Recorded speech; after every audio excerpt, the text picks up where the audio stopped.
art. It was with what is a collection of ideas. I worry that I'm going to go a little off track in order to kind of set the scene and why I'm kind of thinking about this. Basically, my job, I am an anthropologist and I work in an innovation charity which looks at new technologies and trends for social good. And I do a lot of talks about how people can kind of about new ways that mostly around intelligence and health and data and culture, stuff like why Google DeepMind is scary and why people don't understand stuff about statistics of risk and why kind of how people work about these sort of things. So that means that I think a lot about systems. And it might seem about as far as possible away from games as a thing could possibly be. I mostly churn out 60-page strategy reports and run workshops with civil servants. But, yeah, it's hilarious! It genuinely is. Civil servants are actually pretty great. But the thing is that a lot of ideas that I had a long time ago, running a playtest group that I did with Will, are very useful to me, because they help me think about some of the key problems that we face right now. Is there anywhere where I can see what's coming next? Oh, it doesn't matter. It doesn't matter. No, not on slides. It's fine. I'll be as surprised as you are. It'll be great. It'll be cool. There we are. Yes, I understand now. So the thing is, when you're a government, what you're trying to do essentially is design continuous experiences that continue to give your citizens the things that they need. I mean, that's if you're a nice government. There are other governments. Your mileage may vary. Yeah, there are other things. So, for instance, you want to come up with a way in which you can educate a lot of your citizens, produce educated people for the workforce, but not bankrupt your country. So that becomes an interesting thing where it seems like a really great idea that we give everyone free university, which is lovely, and then gradually you get to a point where about 50% of people are going to university, so rather than splitting the cost between about 50 people or so, you're splitting it between two, which seems rather unfair on the one that isn't going. So you have to try and think up a way that you're still going to be able to get enough educated people out of the end, while also not going broke and sustaining the education system. You want a lot of people to be able to be housed, or this government doesn't seem to, but you know, ideally, everyone would have a home, and people would have satisfying and sustainable work. Yes, we can. Yes, we do. So how are you going to deal with this? How are you going to, for instance, create a benefit system that makes it worthwhile to go back to work? This is not always incredibly simple, and particularly since people on low incomes tend to be very, very smart about the exact trade-off that they're making whenever they change anything about their income or their benefits, because they fucking have to be.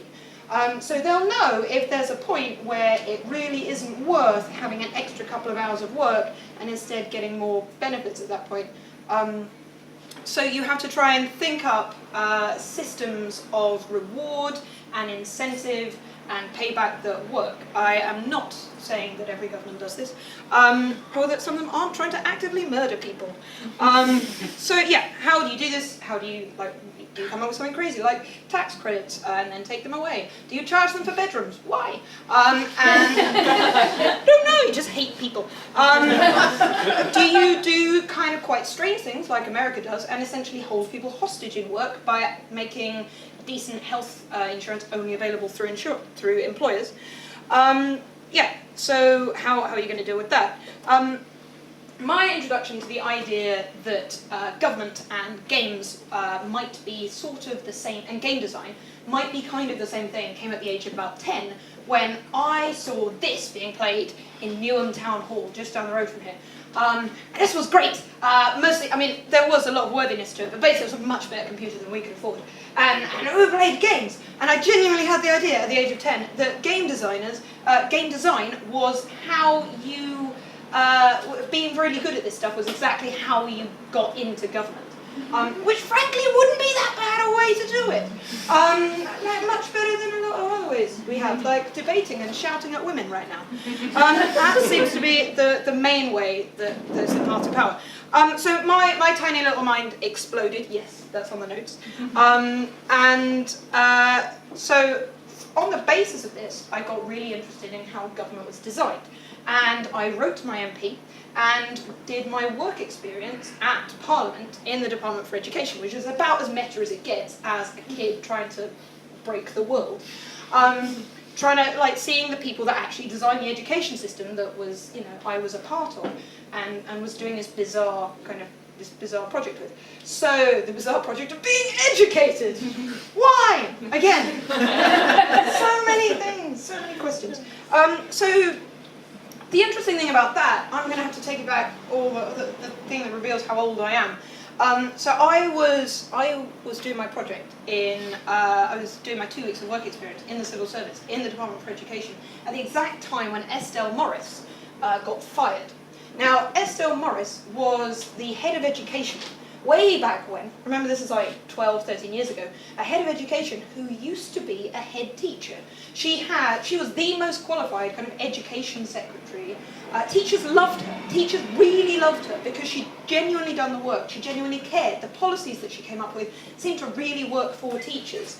But she couldn't play the political game. And I saw her leave the civil service in tears with racks of people sort of standing around this atrium watching her go. And as like a 14-year-old watching this and hearing people say, it's such a shame she couldn't play the political game, you begin to understand how much of politics and how much of governing this country, let alone the fucking world, is about playing systems within systems within systems, designing things. And so at that point I kind of realised that the systems that were actually controlling how we ran the country were really fucking broken, and were very different from the ones that we thought we had. Let's see what's next. Oh yeah, this. Right, so this is what my dad does for a living, basically. He used to work literally across the road from here, but now they've moved to the place where Simon Pegg, where Hot Fuzz was filmed.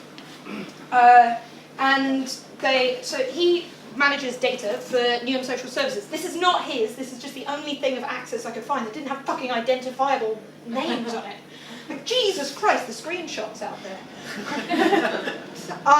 Yeah, so this is just access.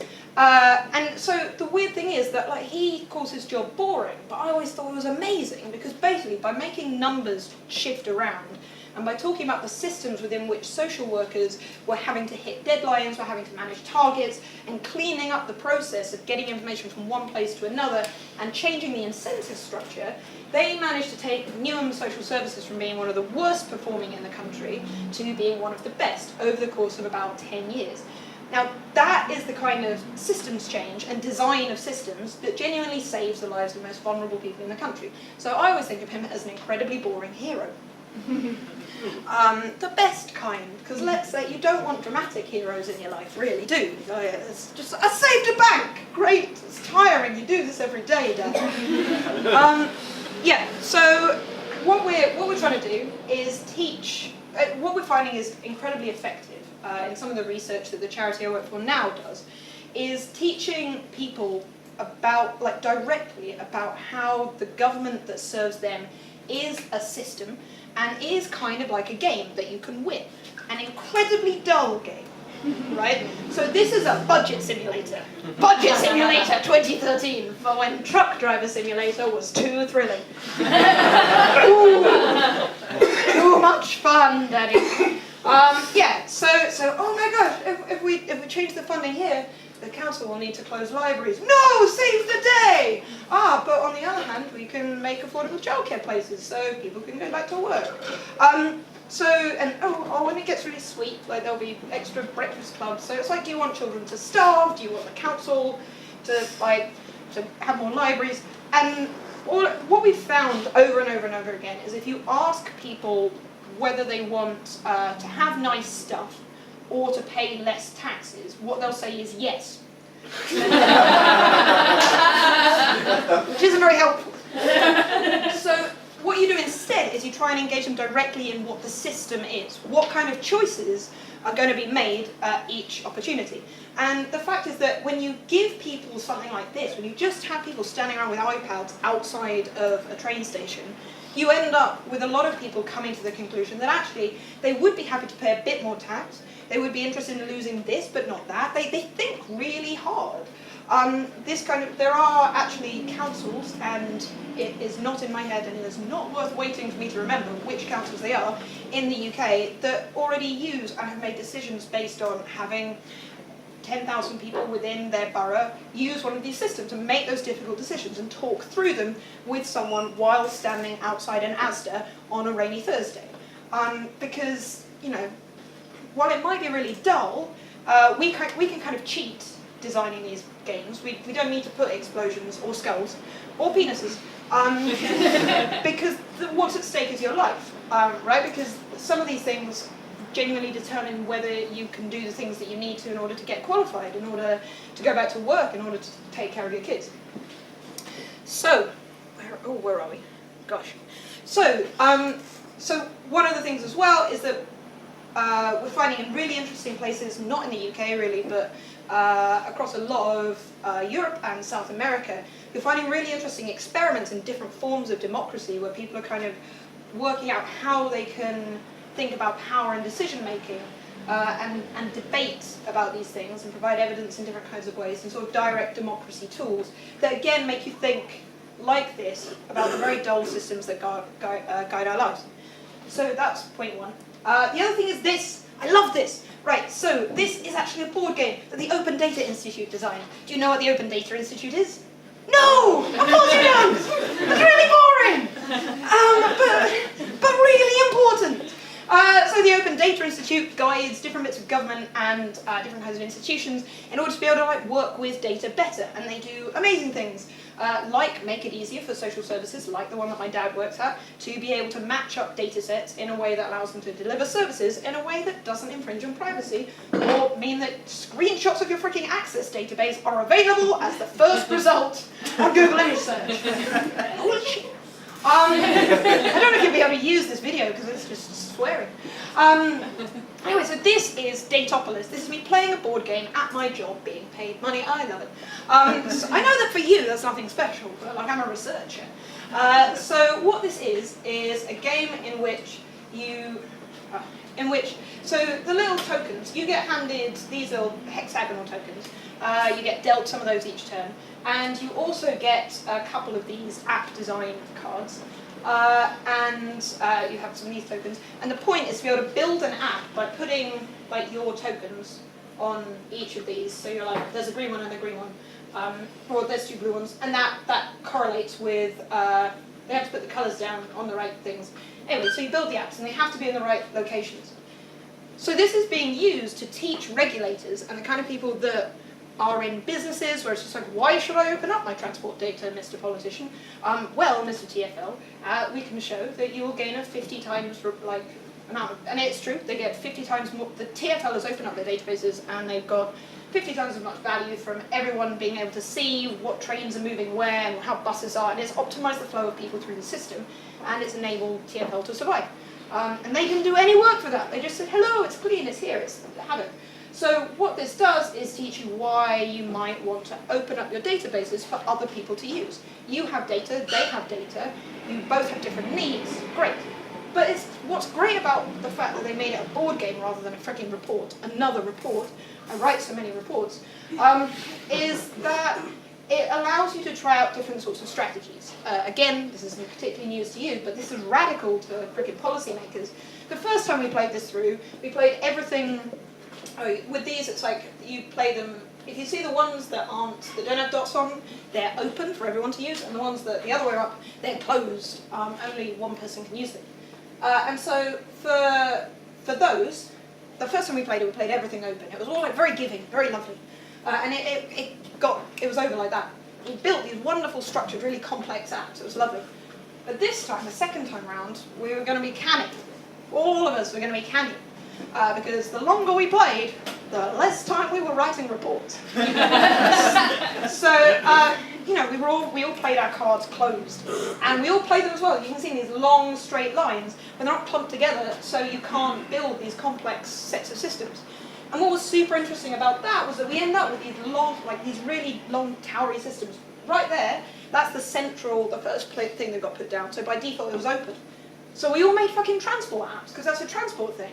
That was the only thing we could build, incredibly simple transport apps. And what was interesting was flicking through, like being dealt these things which say that they have real needs. Like these are like an app that allows you to like measure the weather and maps and depression or something. So these are real needs, and we had to just throw them away because the system wasn't open. And so by the end of it, we were able to kind of present it as a sort of case study. This is really interesting. We could use this to teach people that if you play in one way in which everyone's helping each other, you actually build a much more sophisticated ecosystem of information sharing and apps and yeah, rather than if everything's closed. And teaching people through experience is vastly more effective than teaching them through a report. Everything is more effective than reports. Everything. Yeah, so, super interesting. What do we have next? Oh yes, so, the thing that comes next is taking that from, is this thing called service design. So, the ODI's board game teaches you a bit about designing an ecosystem of trade. But I kind of want to talk to you a little bit, and I have no idea how much time I have. Like, there's no clock. About service design. So the thing is that people live in systems, right? All of these things, I've talked to you about like how education is a system, how the political class at the top who are deciding who gets to be in control, that's a system. About how social services and working out how information about how you track who has made their checkup recently and what child might be going unchecked, who is at risk of abuse, how that's a system. How working out, who gets whose data is a system. This is a really simple kind of on-the-ground issue of service design. Service design involves you thinking about the system like it's basically a game level. You're trying to create something that is not frustrating, that allows people to get what they need from a particular space.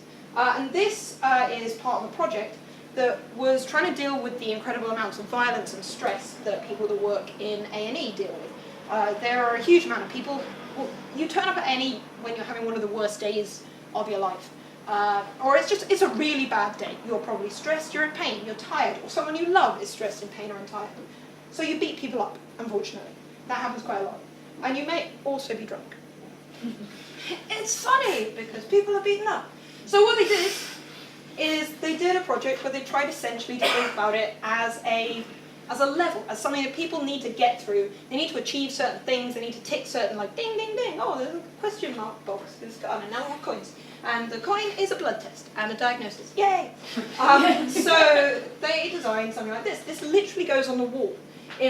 But it involves a very long process of talking to everyone within a very complex kind of dynamic system of people, of doctors and consultants and patients, talking to each other to try and work out, okay, so what exactly happens to a patient as they move through?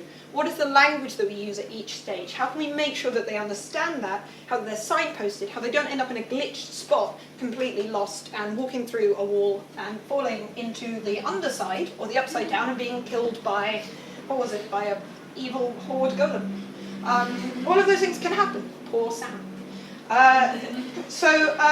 The whole thing, like you basically design the whole thing as a lovely level with all of these kind of, like, this has lots of information. It says, like, this is what we do here. This is how long you expect it to take. This is what is going to happen to you. This is what happens next. And it reduced people being beaten up in this A&E. All of the staff that work there, that work insane hours, 7 days a week. Fuck you, Jeremy. By 50%. By 50% through better system design. Through better understanding that this process was complicated and difficult for people, and you want to get them to the end of that while they feel like they're making good choices. 50%! Well done, past me. You really hammered that point home. Oh, me. 50%. Right, so this is a drawing of by a person who I helped do, like, with the final degree show that she had in a service design course, because you can do this. It's basically level design for life. It is. It's at the Royal College of Art. It's amazing. So she was an A&E doctor who had left the NHS because she was frustrated by the incredibly bad system design. And she was going through this service design course in order to try and think about how you can restructure the health service. And for the end of it, she wanted my help with the Arduino code bit to build something that showed someone that was incredibly lonely and a space, because the design shows you have a space and you do an installation.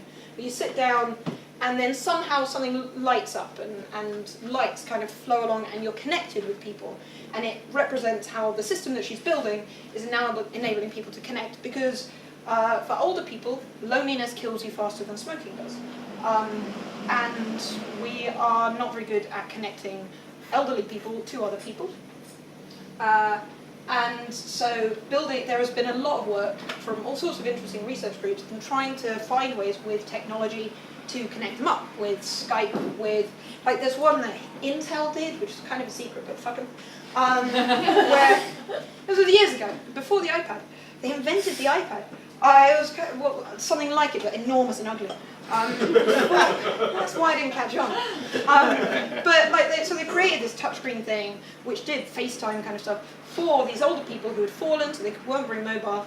And the whole thing was that it created programming that was very locally relevant, and then automatically dialed you into a group call.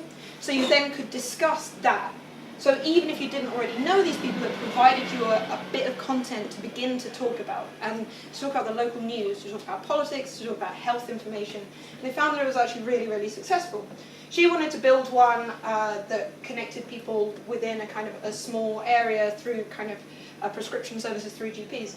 But what was almost like years later, in fact only a few months ago, I came across a really awesome system design that was basically kind of doing this sort of thing, but without any kind of technology. But it was just as much a design of a system that is supposed to produce a replicatable experience. Just like if you're designing a tabletop RPG, you want people to feel a certain way, do that predictably. Like, you know, you want them to die sometimes, and you know, you want it to be hard, or you want there to be different stories, but for the arc of the thing to be roughly the same. And the most interesting system that I saw was one in which so it's one in South London Hospital, I forget which one, again, not worth it remembering, where, so there's a large community there of, they were essentially getting the teenagers to volunteer with older people in the hospital. And it started off with one of the kids who said that she was terrified of old people. She thought they were disgusting, she didn't want to go near them. And by the end, she was actually in contact with some of the older people and was inviting them to family meals. And it turns out that one of the reasons that she said she was so terrified of older people was that she came from a refugee family. They had fled violence, and so she'd never known her grandparents, and most of the close community she was part of, there were no older people because they'd all fled at roughly the same time.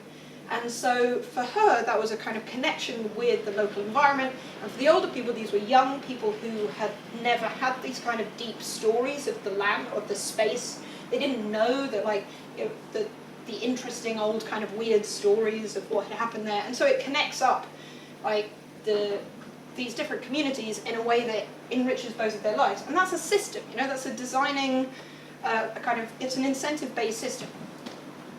And so, yeah, I'm coming to a conclusion. I literally have no idea how long I've spoken for. Yeah, sure. I mean, everyone is beginning to fade. I have so many ideas about this. I haven't got to the interesting ones yet. Just you wait for part 2. Just you wait. So my sense is that you need more people to begin to think of the world as systems within systems within systems. And I tend to think that some of the most valuable ideas that I've got about how the world works came from working with playtesters and and with improvisers and trying to develop games and systems that produce replicable experiences that allow you to have a sustainable model of what you design what you want from the world. And I think if you can design this, if you have a vague idea that this is how the world works, then you can take a step with a bit of training to something like this. And you might be able to be better system designers. And I think that there is a desperate, desperate need for those. I'll skip all of the deep, interesting stuff that was going to be at the end. I like the interesting stuff. Damn it! It's totally written, and I don't have time for it. Because the point is that if you end up in a kind of space where you're not thinking about deep systems, then you are vulnerable to this loop. If you're not thinking about what kind of systems are operating on you. But people have spoken a lot today about morality, about religion, about death, about all of these things. And I think that using games as a locus of talking about that is really valuable. But this is kind of an impassioned plea for people to think about that in a wider space and to apply that. And you know, you don't all need to become service designers for the NHS, but there's a genuine need. Yeah, so that, well done me, that was a really great crescendo.